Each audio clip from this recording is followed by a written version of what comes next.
is a great day for the people of Bungoma. May I take this opportunity to warmly welcome you, the whole country, and indeed the world, to our county. I want to thank you most sincerely for choosing us to host this year's Madaraka Day. I wish to share with you the warm greetings from all the people of Bungoma County, those gathered here today, those building our county and our country from various places, and those in the diaspora whom I know are following this occasion with joy. Today, we remember and celebrate the wisdom and the courage of our founding fathers who faced serious adversity to gain our independence and create a nation called Kenya.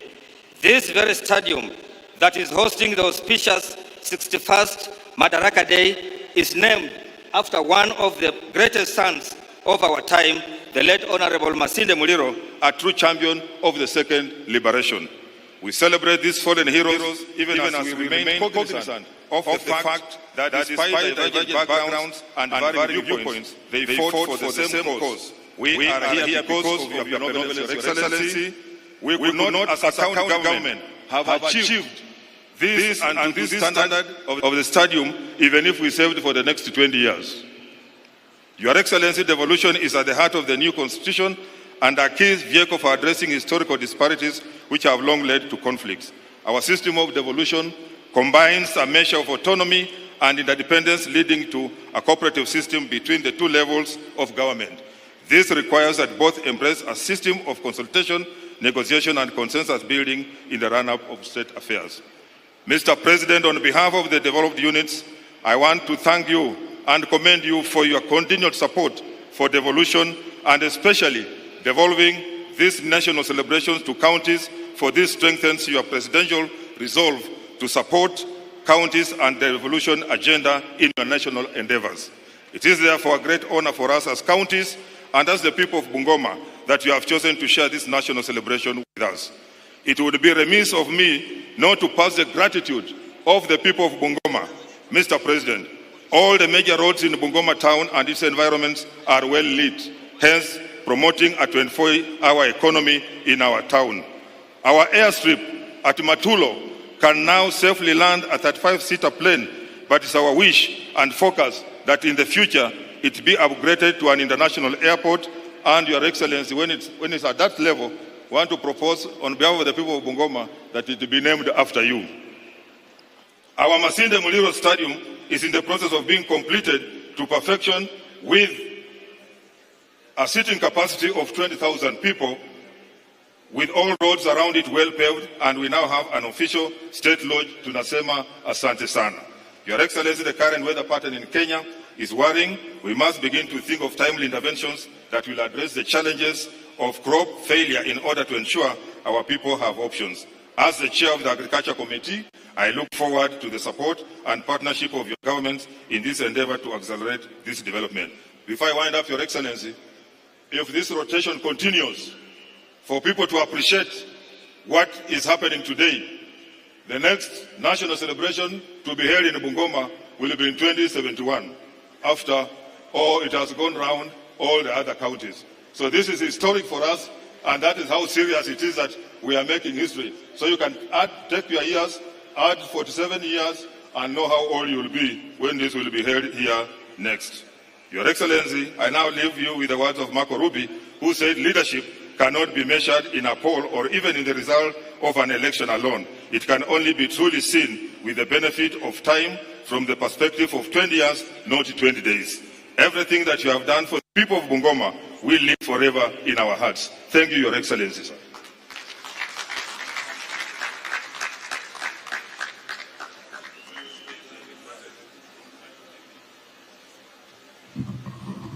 Your Excellency, you know, addressing a magnitude of this, a crowd of this magnitude, you can get changanyiko at kidogo. It is now my singular honor and duty to invite the Deputy President to come and make remarks and invite you. Thank you, Your Excellency.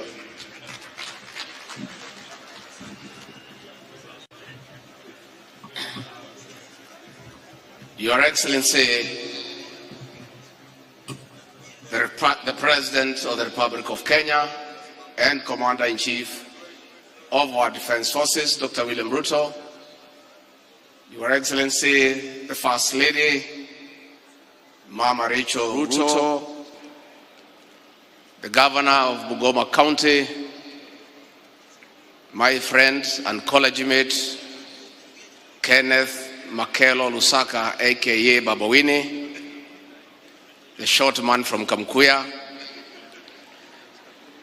Cabinet Secretaries present, the Prime Cabinet Secretary, the Honorable Musalia Mudavadi, the Speakers of the two Houses, the Chief of Defense Forces, and the Service Commanders, the people of Goma Hamjambu, Bungoma Hui, Bungoma Hui, watu wa Mlebe Hamjambu. Your Excellency, I'll be very brief because my role in this great county of Bungoma, in the heart of Mlembe Nation, is to usher you to talk to the people of Kenya. But let me say, Your Excellency, you are the vision carrier of our administration, and those of us you have given the privilege to serve under you remain committed and focused to assist you in the transformation of our great republic so that the people of Kenya have better lives and the improvement of our economic fortunes. But before I call Your Excellency, you allow me 10 seconds to digress just a little bit. Remarks, please be upstanding and help me to usher in the President of the Republic of Kenya, President William Ruto. Mr. President.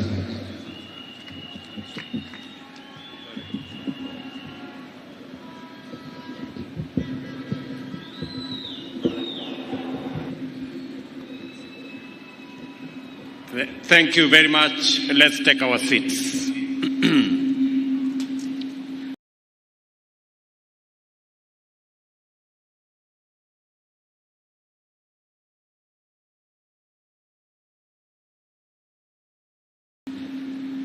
Mr. Deputy President, Prime Cabinet Secretary, the Speakers of the two Houses of Parliament, Your Excellencies, Ambassadors and High Commissioners, CDF and Service Commanders, Ministers, Excellency Governors, Deputy Governors, Principal Secretaries, the Governor of this great county of Bungoma, Governor Kenneth Makelo Lusaka Kufuela, MCAs and the Speaker of Bungoma County, ndugu wananchi wa Bungoma hamjambo, Bungoma hamjambo, Bungoma hoye, Bungoma hoye, Madaraka hoye. Asanteni sana. It is a great honor for me to join you here at this stadium named to honor the memory of one of Kenya's finest sons, illustrious freedom fighter and exemplary leader, Masinde Muliro, and to lead Kenya in celebrating the 61st Madaraka Day.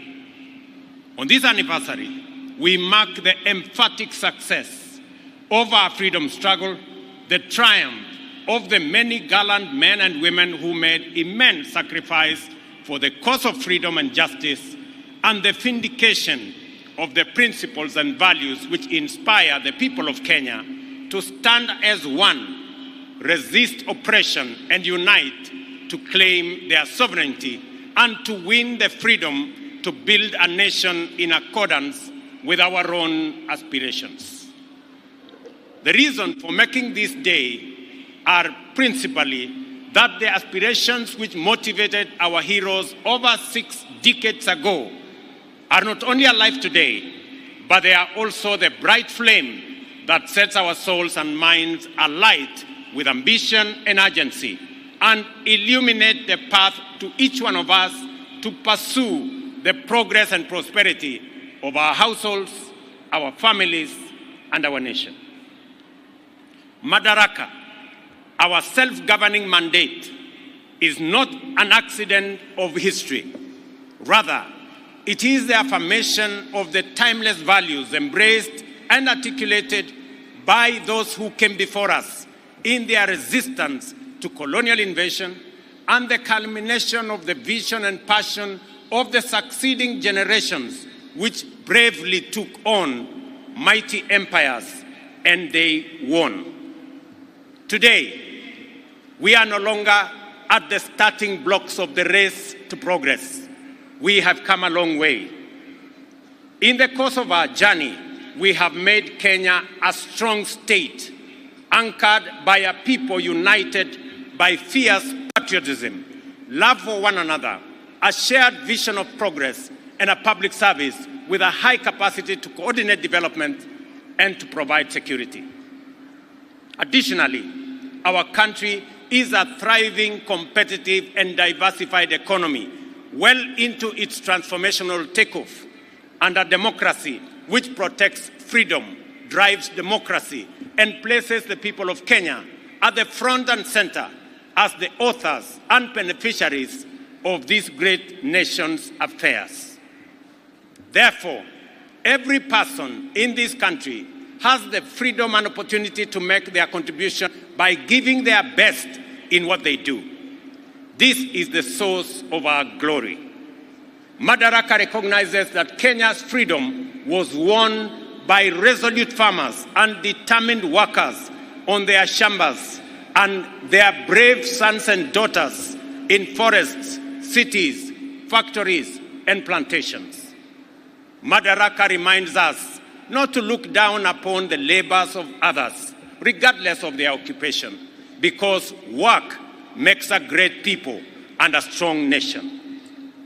Rather, Madaraka encourages us to do whatever we must to honor and support everyone who works, because that is the best way of achieving prosperity and security in a nation. Madaraka Day celebrates the birth of a nation out of the totality of the labors of millions of its people.